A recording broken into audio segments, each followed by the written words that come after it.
Hello, my name is Stephanie Rust, and I'm going to be going over the procedure of performing an unconfined compression test.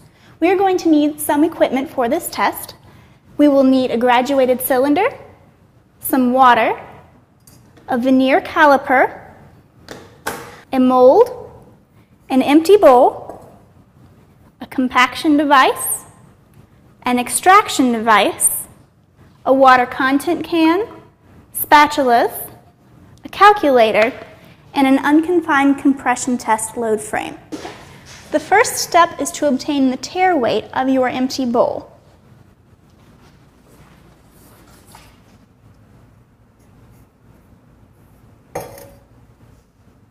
I have written down the empty tare weight, and I have obtained a sample filling up a good part of my bowl. I am now going to weigh the sample in the bowl.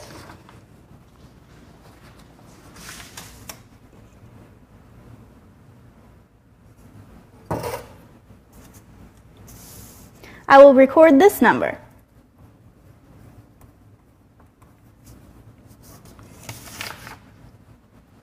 Now that this has been recorded, I can calculate the amount of soil in my bowl.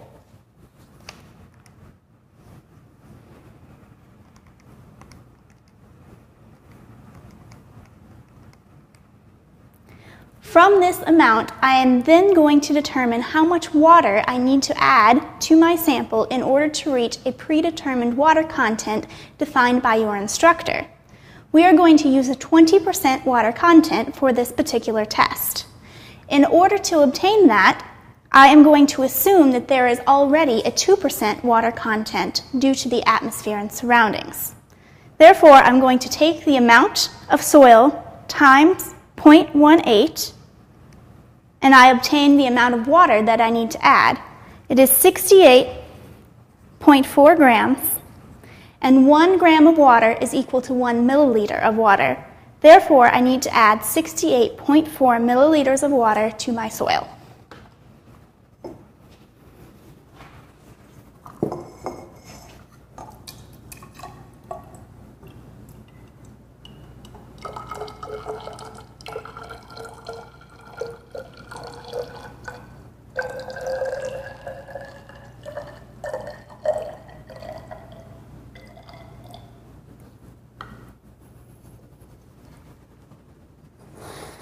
I will then add the water to the soil, and I'm going to mix it thoroughly. Now that the sample has been completely melded and mixed, we're going to place it into the compaction mold and begin compaction. I can't talk.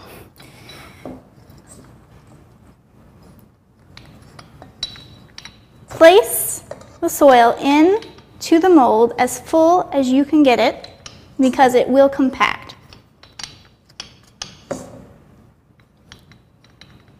You see I have it full. Now I am going to use the compaction device to tamp the soil into the mold. Simply use the compaction device to push the soil until you do not notice that it is compressing any further into the mold. As you can see, the soil has compressed very much into the bottom of the mold. We're going to repeat this until the mold is fully compressed.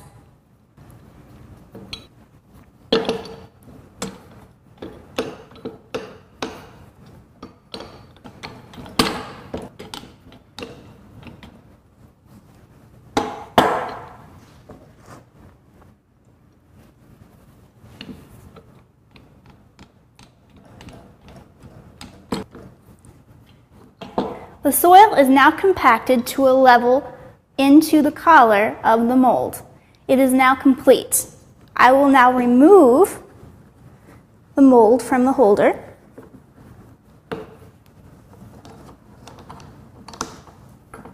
and lift it out. I'm going to take the ring apart from the mold, and as you can see, I have my soil. The next step is to ensure that the top surfaces and the bottom surface of the soil in the mold is smooth. Since I have some indentations, I'm going to patch with the soil from the ring. Keep doing that.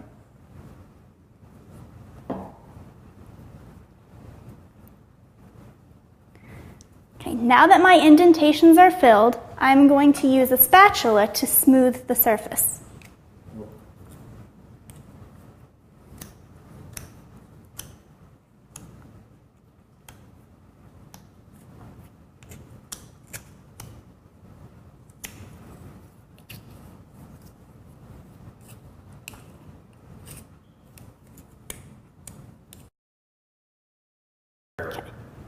The surfaces are now smooth and we are ready to extract from the mold. The extruder will have the handle in the upright position and the mold will slide into the extruder and set in the indentation. The handle is now in the upright position. I'm going to use one swift downward stroke to extrude the soil sample.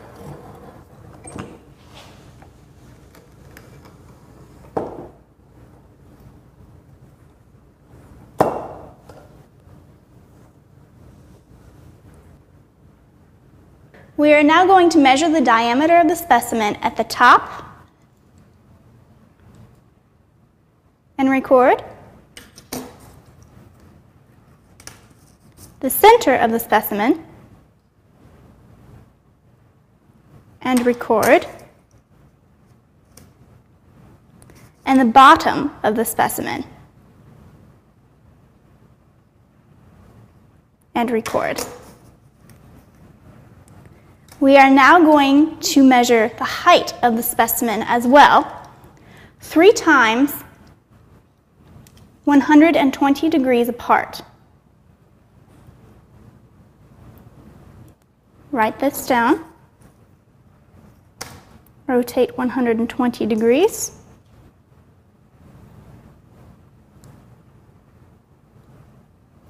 Record that. And the final 120 degrees. And record. The next step is to weigh your extruded specimen. Be sure to record that weight. The specimen is now ready to be placed into the load frame. We are now going to place the specimen in the center of the load frame. The next thing that we're going to do is turn the crank in a clockwise direction until the top plate is just touching the top of the specimen.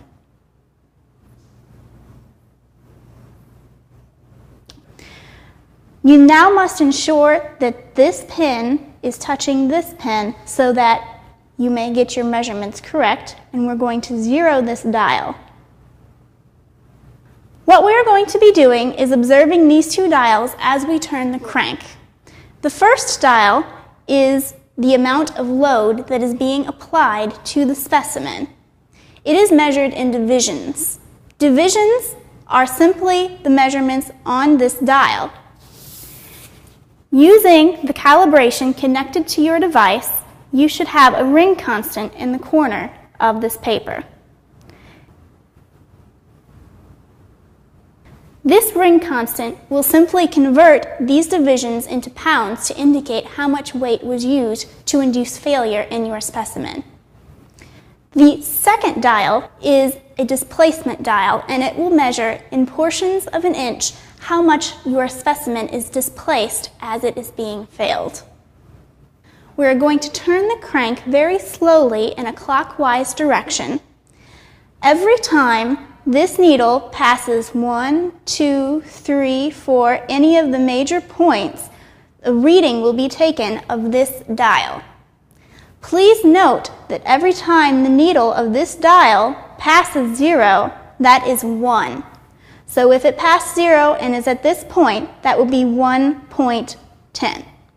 We are now turning the crank very slowly at a rate of 0.25 inches per minute. You must not turn the crank too quickly or you will induce failure before you have had a chance to take your measurements.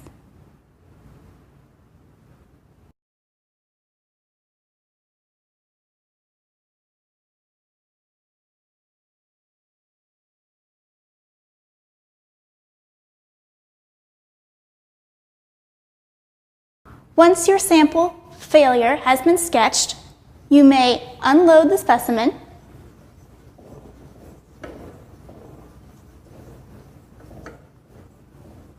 remove it from the load frame, and take a water content of your entire failed sample.